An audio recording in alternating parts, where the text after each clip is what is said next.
On the Range podcast.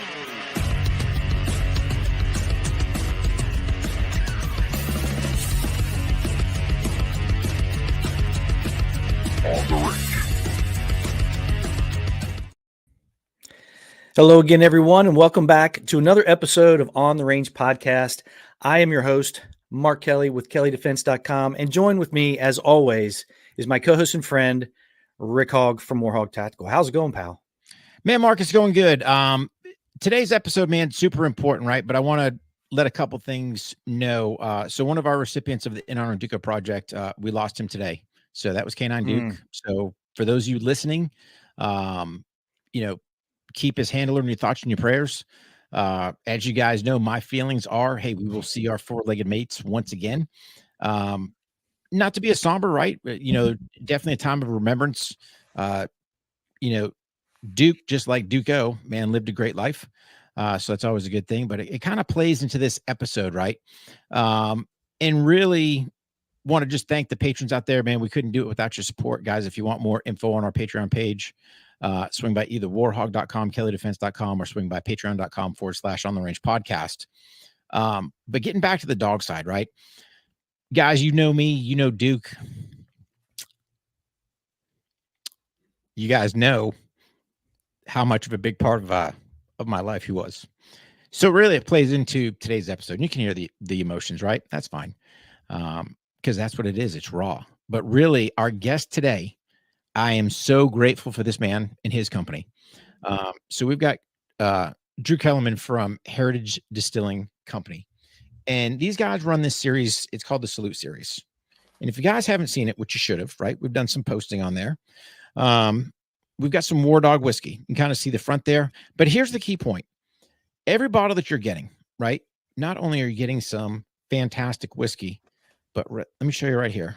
See that right there? These guys went the extra mile, and that is Duco's paw print on there. They didn't have to do that, right? So each purchase that you're getting, in my opinion, a piece of Duco with me, right? That's why it's so personal. And for those of you going new to the show or haven't heard before, hey, who's this Duco character you speak of? So, wrong finger, right there. So that was Duco, my combat assault dog. I lost him July 5th, 2021 to osteosarcoma. Dog saved my life numerous times, and Drew and his company did a incredible act starting this kind of new Salute series, to the War Dogs. So without further ado, let's bring on Drew Kellerman. He is a veteran. He is the VP of production for Heritage Distilling Company.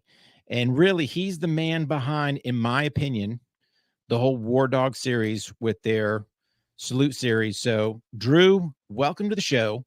Thank you for your service, and thank you for being a good friend and helping, our War Dogs out there, especially to keep Duco's memory alive. So, Drew, welcome to the show, buddy. Wow. Appreciate the introduction, gents. Humbled to be here, grateful to be here, and really excited to kind of tell the story and kind of deep dive on this whole thing. Yeah. And Drew, we couldn't have done it without you, buddy. Why don't you go ahead, just kind of give the viewers, listeners, just a little bit about you, your service, kind of how you started, got up with Heritage, and we'll take it from there. Sure. Yeah. It's kind of a fun story. So you go back to, 1991, had the great honor and opportunity to serve big Army, infantry, was an airborne ranger, qualified 11 Alpha, served at the 25th Infantry Division, 3rd Brigade, 25th or 27th Infantry Wolfhounds was the battalion I was in, the 1st Battalion. And it really was a peacetime thing, right? From just coming after Gulf War I, and then chose to leave the service before 9/11 occurred. Had started a family. We didn't get called back. My wife, Sarah, who's our veteran co-founder, the other co-founder for our company, she was a Black Hawk pilot. She was one of the first females, especially in her assault battalion back in the early 90s, which is a pretty, amazing time to be serving. But she and I both had the opportunity to really do what we did, but it was big Army stuff. We weren't special operations or anything, but boy, we got out. We started a family. Fast forward a couple years to 2012, and we were in our backyard sitting around a fire pit enjoying some whiskey with some very good friends, Jennifer and Justin Stiefel, and Justin held up his glass of whiskey and said, "Hey, this is pretty good, but we could make better." And we said, "What are you talking about?" He said, "Hey, the craft distilling industry in Washington State, which is where we are, the laws have changed and allowing us to really follow the same path or trajectory as craft brewing 20 years earlier." And he laid out a whole plan, a whole business plan, all kinds of great ideas on how we would be able to make whiskey, gin, vodka, and so forth. And we just thought it was a fantastic idea. We got deep in our cups and talked all kinds of details. Well, next morning, whiskey had worn off. It still seemed like a good idea. And so we decided to move forward with the business plan and raise some money and get a space and buy a still and begin to teach ourselves and learn how to do this. Our primary founder, Justin, is both a chemical engineer and an attorney, which are really good disciplines to bring together for the industry we're in. So we learned really from the ground up, hired a great small team and got kind of things going, so it was just a real honor to be in that entrepreneurial space, flying by the seat of our pants in many ways, but starting to build. A couple of years after we got some of our whiskeys began to make an impact in the local community, we had a wonderful visit. I'll never forget. Command Sergeant Major Scott Olson from 1st Special Forces Group walked into our offices one day and he said, "Guys, look, I really like your whiskey. I've been watching what you've been doing. Enjoy your products. And I would like to spearhead a whiskey that would be a fundraising opportunity for the local nonprofit benevolent organization supporting 1st Special Forces Group." We happen to be about 30 minutes away or less from Fort Lewis. At the time it was Fort Lewis in Washington, which is where First Group's headquartered and some of their battalions are. So we were overjoyed at the opportunity to do so. Both Sarah and I had left the service a couple decades earlier, but it always, felt very closely tied to our veteran community, very closely tied. One of my best buddies growing up from 6th grade, he was a First Group guy for forever, and had a chance to connect with that organization. So when they came in and asked us to partner, we thought it was just, that was ordained from heaven sort of thing. So we moved forward. We started doing a 1st Special Forces Group whiskey. We'd sell it at local events that they would hold. We'd go to their Menton Week every December and be part of that, and selling it locally. And what we found was the word spread pretty quickly, and other organizations and other members of other special operations groups and other special ops units were like, this is really great what you're doing for First Group, but there's more than that in the special ops community. How about the rest of us? So we thought that was really cool, and we got a lot of feedback saying, guys, First Group is great, and we did an annual edition every year. We're 8 years into it. We've raised about $150,000, actually more than that now, for the local. There's 3 actually organizations that support First Group locally. So we've been having fun check ceremonies with those guys, and it's just been an honor to see all this money for their kids or the scholarship programs, and so that was great. But like I said, feedback was, guys, why are you just staying focused on First Group? Can you do something for the rest of us? Right? We're like, whoa, we're not big enough to at the time we really didn't have the capability to do that. But as the years rolled on, we began to rack up a bunch of awards. I can say this because I'm not the master distiller, but we have been honored as the most awarded all-time craft distillery in North America by the American Distilling Institute. We had 10 years in a row. And there's like 3,000 distilleries in North America. So we grew to a point we felt we had the capabilities and the responsibility, quite frankly, to do something more than just support First Group. And that's where the Salute series was born. This was last year. So late last year, middle of last year, we began the process of figuring out how do we do this. And really it was a special ops focus initially, because that's where we started with First Group and with the Green Berets, and then we we're like, how do we celebrate special operations? So we came up with Special Operations Salute. So the very first product we rolled out was all about Army SOF, right? So it was the 6 tribes within Army SOF. We had some phenomenal technical advisors to support us, because one of the things we were really concerned about, 2 things. One, okay, how do we not be perceived as valor stealing? We're a veteran co-founded company, but we're not a special ops company. We don't want to pretend to be, like some of the other great companies out there that are special operator owned and operated.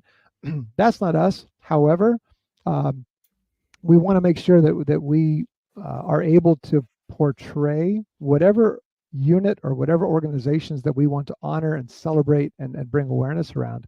We want to do it with authenticity, and we don't want to make this about our company. We want to make this about that community. So we were very careful to pull in a couple of great technical advisors on that end. One of them being Michael Solovey, who is our artist, and he's a veteran, 27 years. Yep, he did Allegiance there for us, and he's done a bunch of other incredible artwork for us. That lithograph prints that we have, or some of our other products and so forth. But he was able to be kind of a technical advisor. My buddy from First Special Forces Group, 27 years.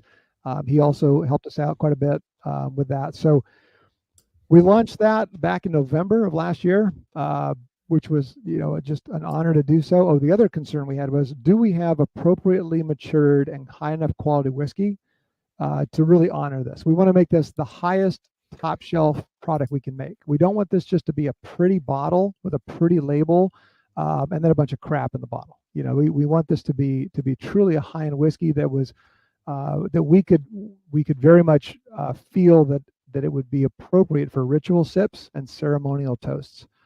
That was the purpose behind it. So, like, our first whiskey we launched was a blend of 6 and 7 year old rye and bourbon whiskeys. So the blended whiskey at 105 proof, which we called howitzer strength, right? 105 millimeter. And so an overproof whiskey that would be truly representative. And one of our first fans, which we love, was the commanding general of First Special Forces Command. Big bourbon fan, big whiskey fan, loves overproof whiskey. He got a hold of this and was a huge fan of it. And they were using it for ritual sips and ceremonial toasts for, some of the most somber moments for the fallen and so forth. And so we were deeply honored that our whiskey rose to that level of quality, that it would be used in that manner. So that was great. But then we started getting hammered about everything. Well, what about the rest of us? So we're working on other additions from the special operations standpoint, but we also realized we need to expand our focus. And so we launched our Service to America Salute brand, right? So it's all part of the Salute series. So saluteseries.com, like you guys put up there. That's where all this is found. But super exciting, just last month, we were able to launch the War Dogs edition that Rick, you brought up. And we could only have done this, or we only were able to do this because of you, Rick, and your technical advice. You've been our primary technical advisor, primary support, the Duco story, the organizations that you have. There's just, there it is. There's no way around, no way to even pretend that we could have pulled off this project with any sort of authenticity, any sort of genuineness, than if you hadn't been there for us. So we're deeply honored and super grateful for your support on that. Yeah, Drew, I appreciate it. But I got to tell the viewers, listeners this, right? Here's the part with you guys. Yeah, you took my input and kind of ran with it, but we took it, I should say you took it a step further, right? This part here, the part I can't stress enough, that paw print, right, just isn't any old paw print. That is Duco's actual paw print I sent you from his 3D mold that you guys superimposed on the label. And like I said, I can't stress it enough. When you buy a bottle of this War Dog whiskey, to me, you're getting part of Duco, right? Physically, I mean, he is there. The question of the hour comes in, right? What am I going to do with this bottle? Is this bottle going to go? And then same thing up here on the, correct me if I'm wrong, the tax stamp as well. Yes, that's right. correct. You put it up there. So me just looking at it, right? And obviously this one here is clean and unbroken, but my open one, I carefully took the knife there because I don't want to sit there and lose the top, right? I'm not going to lose Duco's paw print up there. But yeah, I mean, that to me was the above and beyond step of this. So for you guys to sit there and go, yep, I've got a War Dog Whiskey Edition bourbon out there. Yeah, you do, because you've got that paw print. That's the seal of approval in my opinion. And then from me to you, I can't thank you enough, right? That helps me keep his memory alive. And then in turn, that helps us share the story of the In Honor Duco project, which, oh, by the way, with you guys and your great support, help support that so that we never let another SOF canine handler make a medical decision about their partner based on their finances. I mean, the whole synergy between everything, for me to you, brother, thank you, right? Thank you for Duco standpoint. Thank you for the retired dogs that you're helping. And oh, by the way, my tasting notes, I taste me a little bit of dog slobber, maybe some fur too, but to me, I got more of a cinnamony type, at least for my palate. But absolutely fantastic, right? At a 98.6 human body temperature, right? Like you guys did all these things that really, when you break this whiskey down, it is so monumental that nobody else is thinking about, right? You're not putting a tie to basically the proof to the body temperature of a human being that these dogs are saving. So, and that was your doing, right? I had nothing to do with that. I just merely kind of gave you some behind the scenes, gave you some stories, passed you some clips, gave you Duco's paw print, and you guys put it on there. And dude, I am forever grateful, right? Appreciate that. Yeah. And like I said, that just helps him keep that memory going. So when you talk about having a perfect, I'm going to say it again, a perfect bourbon whiskey to sit there and sip, toast, whatever you need to do, that's it, right? And it's tied right back. So awesome job. One thing I did want to say, when you're doing your intro, we got to do some clarification here because we got a couple Desert Storm veterans here that we don't like to refer to as Gulf War One, or no, you call it Gulf War One, right? It's Desert Storm, man. It's the one and the only. Desert Storm. So that's 100%. Yep. Yeah. Certainly aging ourselves a little bit there. Yes. No, and you know what? Gray hairs. Yeah. Go ahead, buddy. No, I just say the gray hairs. Like it's You know, the fact that it is true that there's a lot of veteran-owned companies out there, and they are giving back and they are raising awareness and some of those other stuff. But there's a lot out there who, when it's time for let's face it, the money to meet the road and to really impact things and really do things that may not make any money. You may not get your money back, but still do it because of the detail and stuff that you do. The high percentage of success, in my opinion, is a no-brainer. But if you're just throwing labels on there and pushing it out there, it is what it is. But great forethought and getting with Rick. And I think the bottle just turned out fantastic. And we're really here to not only highlight the project, which is always the main thing, but you too, pal, and the other co-founders and the folks at your company, unbelievable. So big shout out to you guys. Continued service, even after you've been out, like you said, been a couple of decades. So appreciate that. Thanks. Thank you. Yeah. Well, and Rick, you brought up a good point about, the fundraiser side and honoring of Duco and making this real, right? Like, it's one thing to have a product that you push out there to kind of honor a community or a group, which is great, but to be able to tie it directly to a specific individual dog in this case, a true war hero, right? You mentioned to me several times, he saved your life and members of your team at least 3 times, and we're talking. And, that's one example of an entire community of soft dogs. And then, broader within the military community, the war dogs out there, which so many people, that are outside, particularly outside the military community, don't really know much about. And it's a community that we really want to raise awareness, honor and celebrate, and do so in a way that can bring a lot of knowledge. So our website, when folks go to the because we sell these online. One of the things that's made this a unique project for us, a couple things. One, the entire project was set up to be a profoundly generous fundraiser for the nonprofit benevolent organizations that directly support the communities that we're honoring, right? So like when we launched the Army Special Operations, tied into as many organizations as we could to be able to then fund them. So 10% of gross profits, which is a pretty big chunk, all depends on which sales channel, but 10% of gross profits of each bottle sold goes to those organizations. In many Wow. cases, we've been told by the organizations, they said, hey, it's great if you cut us a check, but it's actually better if you send us a bunch of bottles that would be the equivalent value, because then they can turn around and, use them to raise 5 to 7 to 10x the value in auctions and raffles and things like that. Because I'm told it's whiskey and guns that are the big items for raffles and auctions, right? So Yeah. we've been just pumping this stuff out as fast as we can, and then making lots and lots of product donations to organizations and checks as well, to really give as much as we can. I think we've now raised about $120,000 in cumulative donations since we started November of last year. So it's, and our mission, I mean, there's a mission statement behind the project, which is to raise, to have each edition raise at least $1 million in donations. So we want and we expect for this to go really big, to go nationwide. And one of the ways that we're doing that is, it's going to take us a while to get any of these products into distribution in stores. Army Air Force Exchange, NEXCOM, the Navy and Marine exchanges. We're hoping to get there at some point. We are hoping to get some store placements here and there.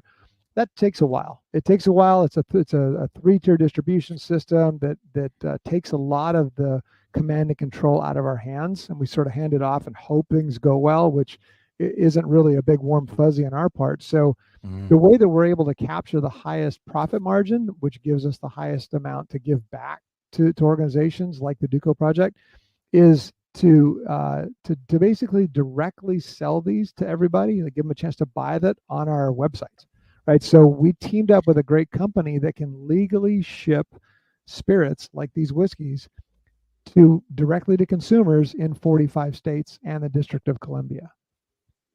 That's amazing. That's the first time we've ever seen this capability. It's a great company, very entrepreneurial, that figured out that if they could get the licensing to do that and they could team up with us, we can direct ship these to people all over the country. That keeps our profit margin higher, and it gives us our donation amount higher, and we can just reach out to people immediately, right? So we don't need to wait a year or two to get into stores for people to see this. So that's been really exciting, and we're just really overwhelmed. The initial feedback that we're getting on our initial videos we've put out and the initial promotion of War Dogs has been overwhelming. I mean, everybody is absolutely loving this. I mean, the veteran community, the working dog community, the pet owning community, the bourbon community. I mean, anybody who supports the military. I mean, it's really been an amazing thing to watch. And this just launched a couple weeks ago. And Drew, you bring up a great point, right? So a couple key points I want to hit on. We're about 24 years removed. We used to euthanize military working dogs at the end of their service, right? So back in 2000, thank God, Congress finally passed a law that we were going to no longer euthanize these dogs. So that gave us, the handlers, that opportunity. Hey, when it was time for them to retire, to come home with us. However, the problem comes in, there's no dog EVA. Basically, Uncle Sugar goes, hey, man, there's the leash. Have a good life. He's on you. Boom. And like in my case, hey, man, this very dog that saved your life, brought your teammates home, gets diagnosed with osteosarcoma. And what's the first thing the vets say? Yeah, right rear leg amputation, 4 rounds chemotherapy. You're looking at, $10,000 there plus his other $10,000 of just to get you to that point of going, yeah, confirm he's got osteosarcoma, So we're looking at, $15,000 bill just to add some longevity to his life. How many guys are out there floating? One of the recipients of the In Honor Duco Project, he was an active duty guy. So he's got a retired dog. My man ain't got 15K just burning a hole in his pocket to take care of his dog. And that's the whole part is people just need to be educated. These dogs, unlike the human service members, because they are still U.S. service members, in my opinion, don't have any type of post-retirement care. And that's where, In Honor of Duco, obviously supported by you guys and other organizations out there, we go to support these canines. But it's the act that these guys have done on the battlefield, especially during the GWOT. Who knows how many guys are alive? But, Vietnam estimated, 10,000 service members came home because of the war dogs that were over in Vietnam. And with that, we kind of started this whole canine documentary, the war dogs, giving a voice to the voiceless, because these guys can't talk to us. They can't tell us what's going on, their achy zowies, right? And just trying to share these stories to better educate. But now partnering with you guys, having this whole war dog series, it's just another avenue to better educate people on the incredible work that these dogs have done over the years, right? We're just not talking the GWAT. We can go all the way back. You look at World War II. Mhm. Look at the success the Marine Corps had, with all their dogs over there out in the yeah. Pacific that were all donated, right? They were people's pets. They turned around and made them war dogs. Mhm. From Korea, where we abandoned them. Same thing with Vietnam. Thank God we kind of turned the ship. But you guys, and with the partnership we have, your efforts, man, hats off to you for helping just educate more people, right? Not only to sit there and have a fine sipping whiskey that you can, enjoy with your friends, family, mates, whatever. Way to remember not only our war dogs, whether it's, your D-Day, what a Mhm. generation there, right? I think we'll have to hit on that one there a little bit, For sure. but also the special operations side, Yeah. right? Just amazing the avenues for your salute series that you guys have opted to go down. Yeah, appreciate that. And it's, to your point about the documentary that you're talking about, I know you sent over a 16-minute extended trailer, which we watched multiple times. Nothing but lumps in throats and tears in eyes the whole time. Had no idea about the backstory, about understanding the history of war dogs, and that really cemented to us why this was a community. The handlers and the dogs going back, they said to World War II and even before, right? And they go back to World War I, where they're, messenger dogs, right? Like, hey, go take this message, run across the no man's land, getting shot at to take the message from this commander to that commander, all the way to the present. And when we learned, something like 10, like you said, 10,000 servicemen just in Vietnam were came home because of the dogs, and then they left the dogs as just surplus equipment, quote unquote. I mean, it's just shocking, and to see the evolution of where it's come from. Obviously, with the GWAT and the substantial step up of the combat multipliers of the multipurpose canines and the combat assault dogs to all the special ops units, not to mention all the conventional forces doing what they're doing. It is a story that needs to be told and retold and retold. And I mean, the number of memorials that are out there for war dogs, I had no idea. There's dozens of incredible, memorials all over the place. Great organizations everywhere. And this just is something that isn't really well known by the most people, including the whiskey drinking community and the bourbon community and so forth. And so it's just an honor to bring some of this more to light. I know we tell the Duco story on our website. If people click through on the bottle and they can read about it, there's links to the videos. So we're co-opting a lot of the work you've done to try to again make this almost about educating the public about it. But I did want to come back to the whiskey real quick, because I know that a lot of times there's lots of questions about the whiskey. So the whiskey that we put into War Dogs, it's a 5-year straight bourbon. So it's a pure bourbon. So just a quick backstory on bourbon and whiskey. All bourbon is a type of whiskey, but not all whiskey is bourbon. So a lot of folks say, hey, well, if it's not made, the misunderstanding is if it's not made in Bourbon County, Kentucky, it can't be bourbon. Nope, that's not true. It needs to be made in Kentucky to call it Kentucky bourbon. But bourbon just means it's more than 51% made from corn, right? The mash bill is made from corn. Oftentimes it'll have 2 or 3 other grains to give it kind of complexity and body and round out the flavor profiles. It'll often be rye. It'll often be a little bit of malted barley, and sometimes we add wheat to it as well. So you've heard of 4-grain bourbons versus 3-grain bourbons. They add wheat to it. But this is a whiskey that we've aged internally for at least 5 years, and we've blended together. As you talked about tasting notes, the way that officially the whiskey tasters, they say, look, it's a golden amber. Tasting notes would include dried plum, dark berry, pepper, roasted beech nut, and then just a great complexity of grain, fruit, spice, and wood. That's really kind of the way that it's been described. And it's just one of the smoothest sipping whiskeys we've made. And it was very intentional that we proofed it. So when you make a whiskey, right, it'll come out of the barrel, it'll be at 123, 125 proof, right? So that would be like, 60+% alcohol by volume, which in many cases is just too hot. So if whiskey, sometimes you'll see cask strength whiskey put in the bottle, feels no cask strength, that'll be 120 proof or above.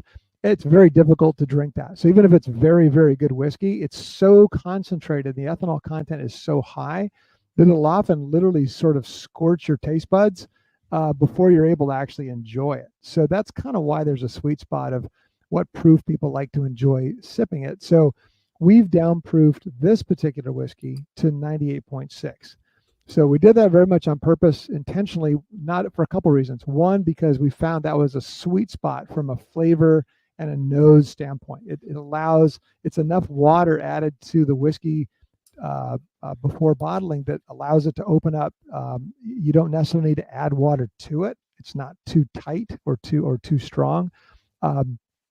Either straight or with an ice cube, you drinking it neat or with ice is how we recommend it. And it's at the right proof for the average whiskey or bourbon aficionado should be just perfect for that. Mm-hmm. But you brought up the double entente. The real meaning behind 98.6 is, as we all know, that's the internal body temperature of the living human body, right? Well, that's intentional because the number of human beings that war dogs have saved, going back to, again, we'll just start, like you said, Guadalcanal with the Marine Corps in World War II officially, right? When there was the official war dog department was stood up.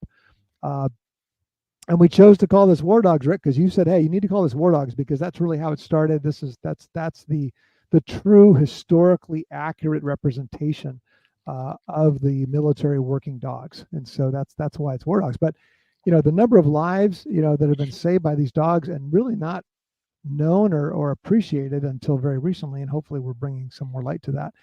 The number of lives have been saved, 98.6. So we hope everybody can really enjoy this.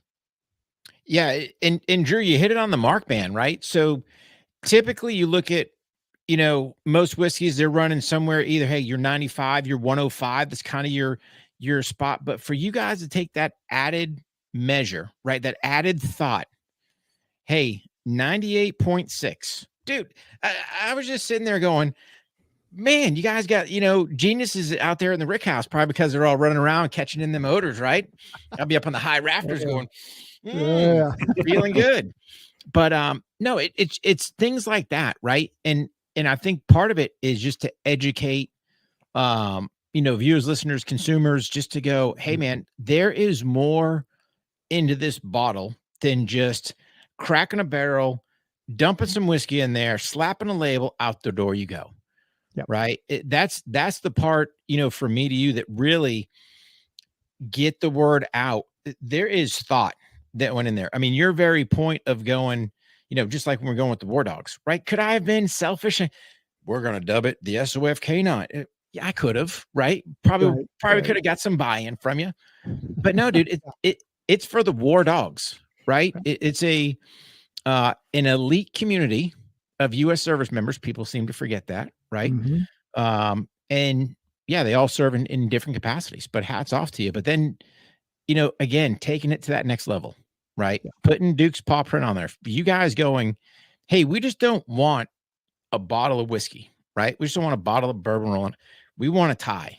And dude, when you asked it, hey, put the paw print on there, I was like, absolutely blown away.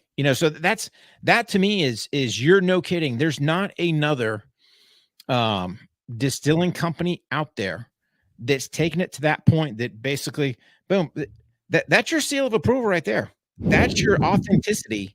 You've got a no kidding War Dog print on that bottle. That is Combat Assault Dog Duco's print. You want to know more about him?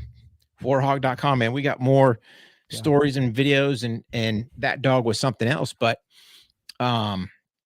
you helping bring that light to story, and just sharing things that he had done, and then in turn you guys honoring, and then, oh, by the way, giving back, right?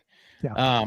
But I did want to ask you, Drew, and I don't think I ever have, the D-Day series. What stemmed that one? Sure, absolutely. Yeah. So thanks. So we we were experiencing some great success early this year with the Army SOF, and we were running into some obstacles on rolling out the other service special operations editions, which we're still working on, by the way.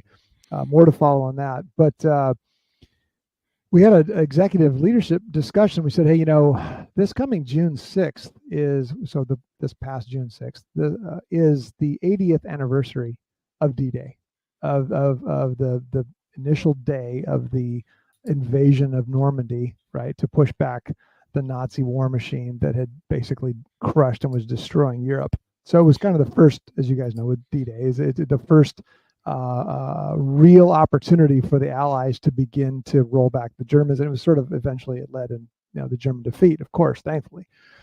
But we thought, well, how do we have a link or a tie somehow that we could authenticate? Because again, we're very concerned about valor stealing. We're very concerned about the appearance of that, and we want to make sure that we're doing this in a way that is honoring the community and doesn't just look like a cheap commercial rip-off of an honor, an event that should be honored and hallowed, and we're just using it to make money, right?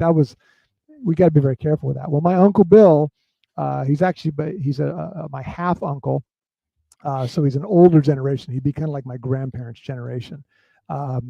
He was a 25-year-old infantry airborne captain, company commander with 101st Airborne, with a 501st PIR, and he jumped in on D-Day. He was one of those guys. He actually did the jump. He got shot on the way down. He got into a bunch of firefights. He eventually ran out of, of course, linked up with a couple 82nd guys, never met his own guys again because of the crazy drop zone shenanigans that went on. Teamed up with some 82nd guys, and he formed a small squad basically to go hedgerow to hedgerow, and they fought viciously until while wounded, right, until he eventually ran out of ammo, and they got captured, and then he escaped, got captured again, escaped again, eventually found himself escaping and making his way in Poland to a bunch of Polish freedom fighters, and they kind of helped him kind of get away from the patrols. Eventually, he when the Russians came in from the north, they came across a Russian patrol when they met up with the Poles that he was with, lined him up against the wall, ready to shoot him, as they thought he was a German officer pretending to be an American, right? Because it's kind of right at the end of the war, the Germans were being beat, so the Germans were doing their best to hide. And he convinced them that he was an American right before they pulled the trigger. So they busted out a bottle of vodka, and they toasted Roosevelt, Churchill, and Hitler. I'm sorry, not Hitler, Roosevelt, Churchill, and Stalin. And so they got drunk on the Russian vodka. They became buddies. He ended up going up through Odessa and up to Leningrad, and then over to Egypt, and finally made his way back home. So he had this really cool story. He unfortunately passed away in 2018 at 97 years old. But he just had this great story. And I remember talking to him. He was actually one of the reasons I joined the infantry, went airborne, one ranger. I wanted to kind of follow his footsteps, and he thought that was really cool. But he didn't really like to talk about the story much. And I asked him one day, I said, why? He goes, I never accomplished my mission. He goes, I never teamed up with my guys. We were supposed to go take care of XYZ. We never did that. He goes, I ended up getting captured, ran out of ammo. He was actually embarrassed. He kind of felt like that he had let the country down. And we're just like, Uncle Bill, are you kidding me? Like, do you really understand how people value and perceive what you've done? And so it was that generation. That's how he was a part of the generation. So anyway, long story short, we said, we got to honor D-Day. We've got a family connection to one of the heroes of D-Day.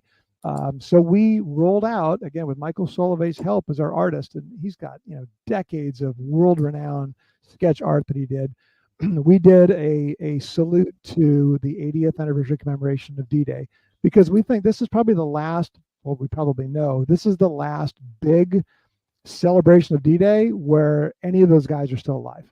Mm-hmm. Right? There's literally a handful left, and they'll all be gone by the time the 85th rolls around. Probably won't be anyone left. So so Michael just did a phenomenal job for us.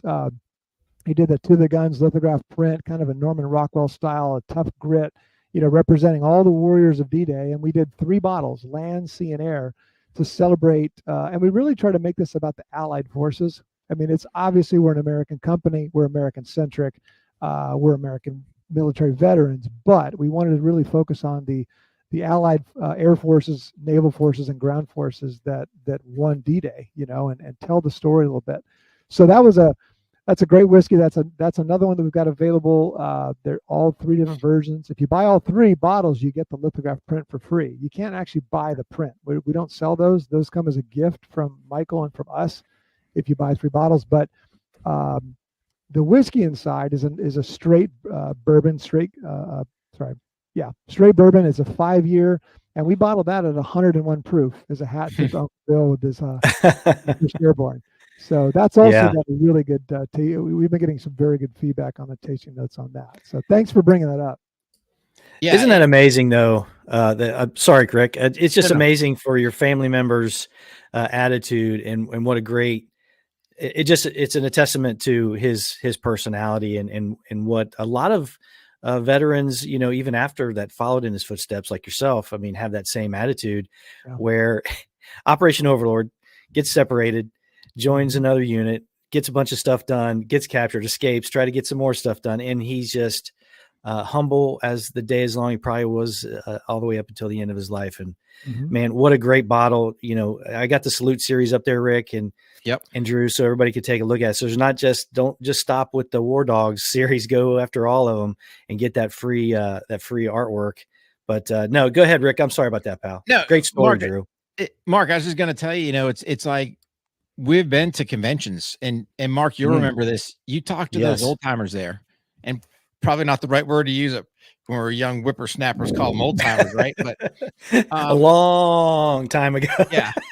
But these guys, you talk to guys that had 4 combat jumps only, right? No jump school, because you'd be interacting with them. Oh yeah, how many jumps you got? And I think like at the time it was like 35 jumps, and they're like amazed, right? Like, oh my God, well, yeah, they're training jumps. Well, how many do you have? I've got 4. What do you mean 4? Sicily, Salerno, Normandy, and Holland. Right? That's their only jumps are into combat, but they're so humble, man. Dude. Yeah. Hold my drink, Junior. Hey, rookie. But they would never tell you that, right? I mean, they were just the most humblest men. And you're in this room of just pipe hitters. Now, granted, we're 82nd guys, not 101st, Sure. Right. We won't smash our puking buzzard brothers, but but I mean, what a way to honor. I will tell you this. So Michael Solvay, our artist, was very, very careful, and he had a very difficult task. How do you represent on a bottle representing the Allied Air Forces with an American military bent? How do you represent all of the guys that participated, right? So he had to, one of the things he was very careful to do was to put a sign to the St. Mary Glaze, to the town. I don't know if you guys see, if you look up closely on the label for the land edition, that's a lithograph print, but there's actually on the bottle itself, he did the artwork for all that, and there is a sign, that basically, that's it there. Yeah, so and it's hard to kind of zoom in, but it's there you go. So St. Mary Glaze is, and he's got 2 guys that could be 2nd or 5th Battalion Rangers. They climb the cliffs. They could be 82nd guys. It could be look like 82nd guys to me. They are 82nd guys. I can tell. Yeah, but he was very, very. He's like Drew. He goes, if we don't call out St. Mary Glaze, if we don't represent and honor the 82nd Airborne on a whiskey that you've done at 101 proof, you're gonna hear about it. And so, for sure. That was a pretty cool thing. But Michael's great because he did the Allegiance, right? The dog on the cover of the War Dogs edition. And what he was very, very specific and careful to do is he wanted to represent it, in that sitting alert at attention posture, right? Looking at his handler, waiting, with that absolute sense of allegiance, right? That's why he titled this Allegiance. And there's multiple, it's multiple meanings behind that. One, of course, is the allegiance of this incredible War Dog to his handler, right? And he's wounded because his front left leg has been wrapped up. I noticed the bandage. Yeah. Yep, he's bandaged up. He's got the tactical vest on, the soft tactical vest on. He's kind of a German Shepherd, but like shorter haired, so it's kind of like the Malinois, but Dutch Shepherd. Like trying to mix together, a couple of different types of dogs that would work, but kind of would be recognizable, right, to kind of the community that's learning about the war dog story. But allegiance, of course, to the handler, allegiance to the mission. That unwavering willingness to do whatever he's told to do.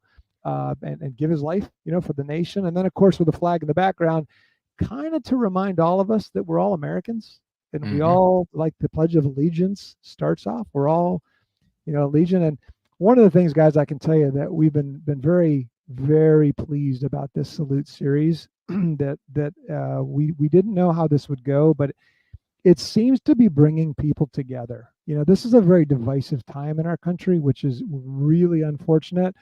And the salute series and the fact that this is really a honoring, celebrating, fundraising whiskey project, calling out Army Special Operations, calling out veterans from D-Day, calling out the war dogs, and we've got many more on the way. By the way, many more editions coming.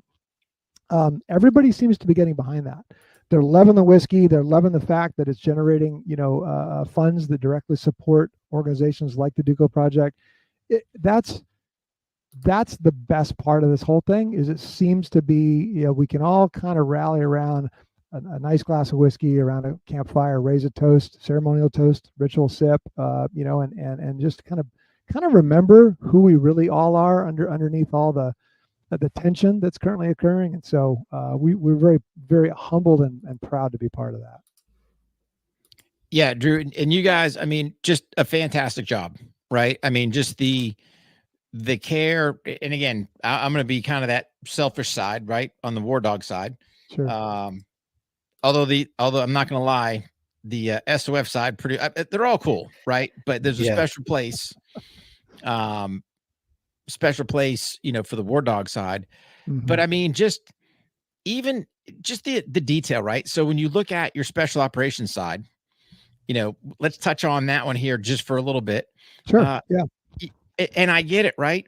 You're big on not having, as you like to say, the stolen valor type deal, but you got the Tower of Power on there, man. That's what it's all about, right? I mean, you could have just had the SF on there.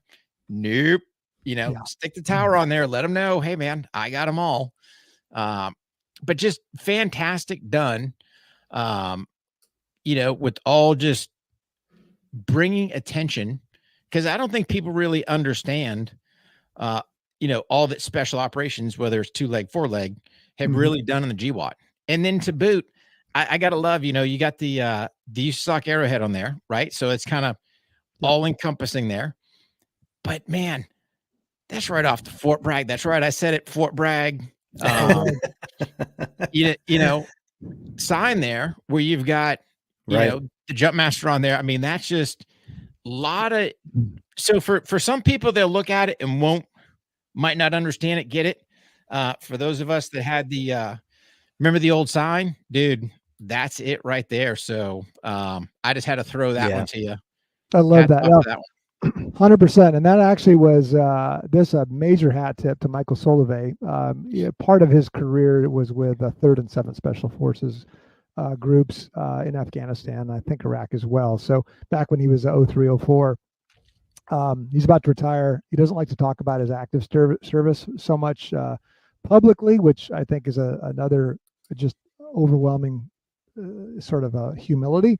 But he gets it. He's part of the community. He's been part of the community for years. And he goes, Drew, if you really want to do a secret handshake demonstrating true authenticity and understanding of the community, you're gonna do the arrowhead with a master blaster with the mustard stain on it, triple canopy on top of that. The guys who are from Bragg, they're gonna get that. They're gonna immediately realize that this isn't just a bunch of civilians or whatever trying to valor steal to make a buck. And so appreciate you mentioning that, because I know that's that isn't something almost anybody is going to notice. So we try to do a couple different sort of secret handshakes with that. Well, Drew, let's be an honest broker. I mean, when you got 29 years, actually, I got more than that now, but I was going to say more than that. When you served on 29 years on, as some would dub it, the center of the universe, Fort Bragg, North Carolina. Yeah.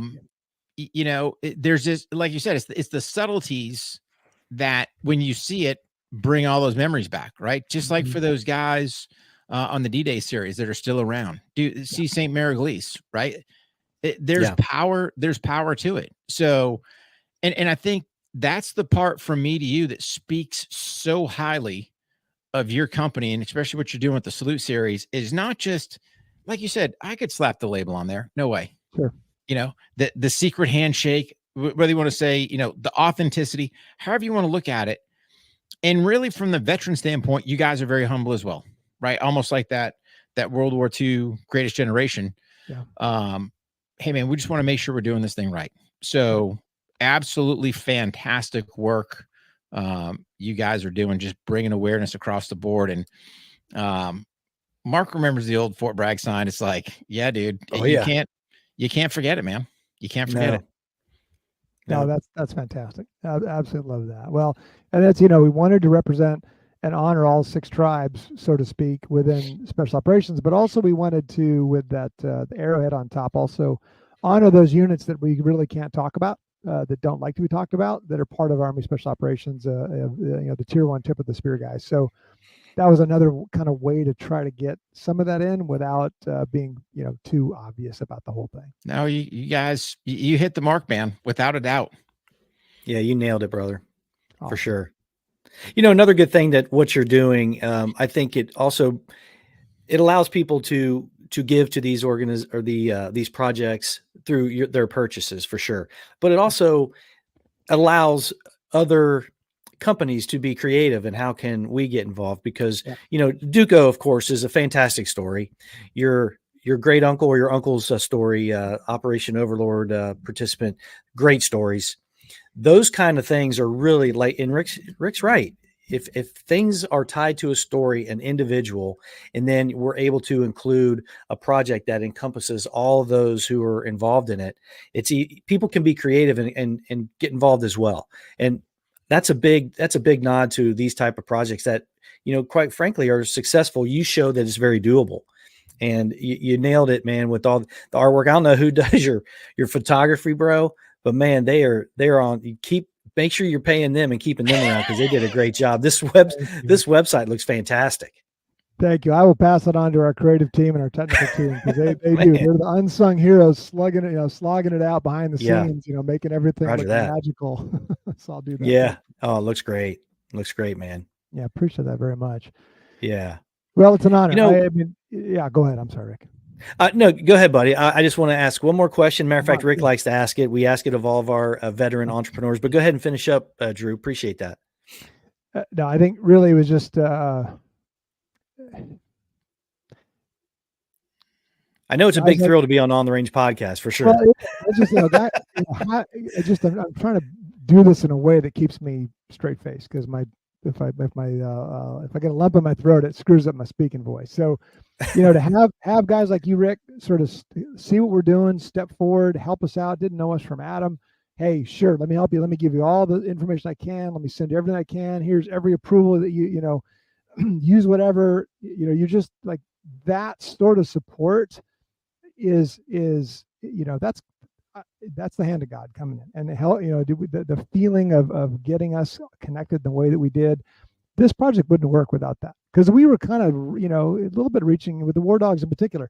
This is not an area that we know a lot about, or we knew a lot about, and so your help with this is what help us bring it to life. So thank you.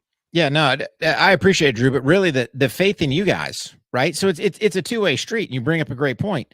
You don't know what connection God's going to make. So what was the whole purpose? Because really, I circled back to you guys, referenced the special operations, right? Because you guys were trying to look for some help with that. And then, hey, man, how about, that's cool, but what about these dog things? What do you think about dogs? And then next, it gets up and goes. So, no, dude, I mean, for me to you, Drew, I can't thank you enough. Right. And really you, kind of took everything I was giving you, got things going and then added things to yourself. Right. So don't cheat yourself. Not at all. I didn't tell you what proof to make that bourbon. Right. That was something on you guys. And you saw the tie of, hey man, the human side to that. So, all I did is I am just the vessel that's carrying a story, right? I was privileged to work some four-legged beasts in the battlefield, and really you guys are helping us take that to the next level. So is that Rick's doing? Is that Drew's doing? Nope. That's somehow God put us together to share the story and get it out there. So for me to you, brother, keep it up. But before we close, Drew, I got one question I always love to ask my veteran entrepreneurs. And that is, if you had one word of advice for that transitioning service member, especially getting into that entrepreneurial field, what would that be? Oh, it's a great question. One word. Okay, I'll try to keep. Well, not one word. Let me rephrase. If you had a piece of advice, let's just not go one word, right? Perfect. If you had a piece of advice for that transitioning veteranpreneur. Got it. So I would couch it in sort of two parts that are sort of connected. The first would be, as you're leaving the tribe that you've been a part of and step out into the civilian world, if you try to go it alone, if you try to just, not, let me back up. Definitely connect with the tribe as soon as you're transitioning. Get with other veterans, get with other veteran business owners, other entrepreneurs, build that teamwork very, very quickly. Get support. There's a lot to learn, right? You're in the service, you know your job, your MOS really, really well. You all the things that you've done, you get out and there could be overwhelming, both socially, isolation standpoint, but then also if you're going to go be an entrepreneur.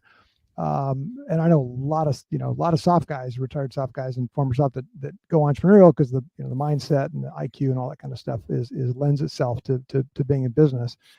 But this is not a do by self, quote unquote thing. That makes it just that much harder. So my advice would be surround yourself with a tribe of veterans that are doing the kind of thing you're doing, learn, get involved with groups, and keep that teamwork and that tribe mentality. To work together so that you and the other members of that tribe can all succeed together. Awesome advice, brother. It's all about the tribe, right? Yeah, 100%.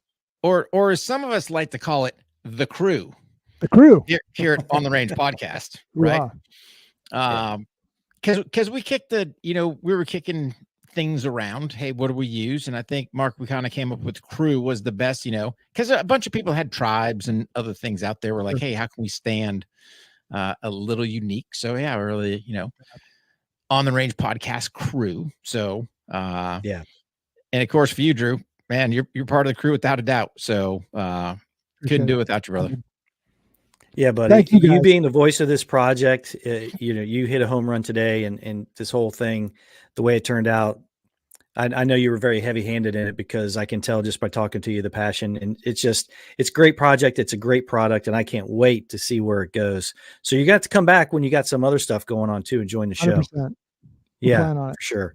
Absolutely, Mark. Thank you. All right, buddy. All right, man. Well, great having you, Drew. We're going to go ahead and say goodbye, but stand by because we don't want you to leave. We're going to go ahead and touch with you, and there's going to be some extra content for the crew members. Sounds fantastic. Thanks again, Drew. All right, thanks, Drew. Man, Rick, dude, thanks for bringing him on, man. I know we've been talking about this project a lot, but man, he hit a home run, bro. Home run. Mark, I can't tell you enough, right? And this goes for the viewers, listeners, patrons, all that stuff. The behind the scenes, you guys will never know, but I will just tell you from you to me. This is a top-notch company that truly cares. If you haven't tasted that whiskey, man, absolutely fantastic, right? And the beauty is, when it comes to bourbon whiskey, everyone's got their own separate palates. There it is, man. Luckily, I've got this one. Here's my uncracked version, my studio version, right? We won't show you the other bottle because then people go, "Oh, Rick, I got a problem." We're good. He just got it yesterday. That's right. We do a lot of sipping around here. You know what I'm saying? Yeah, man. But the part that solidifies this whole thing is that Duco paw print, right? I can't. Yeah. I didn't ask them for it. That was all they're doing, but it brings home this whole piece of the War Dogs. So, for me to Heritage, I'll always be grateful for them for helping keep that going.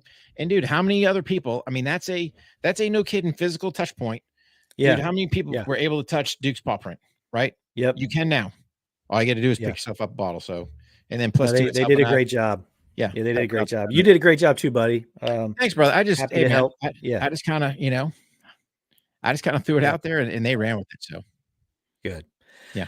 All right. Crew member, stand by. Rick, you stand by as well. I know you like to close it out. You know it, buddy. For all you listening, don't forget, train hard, stay safe, and we'll see you guys on the range. On the Range Podcast.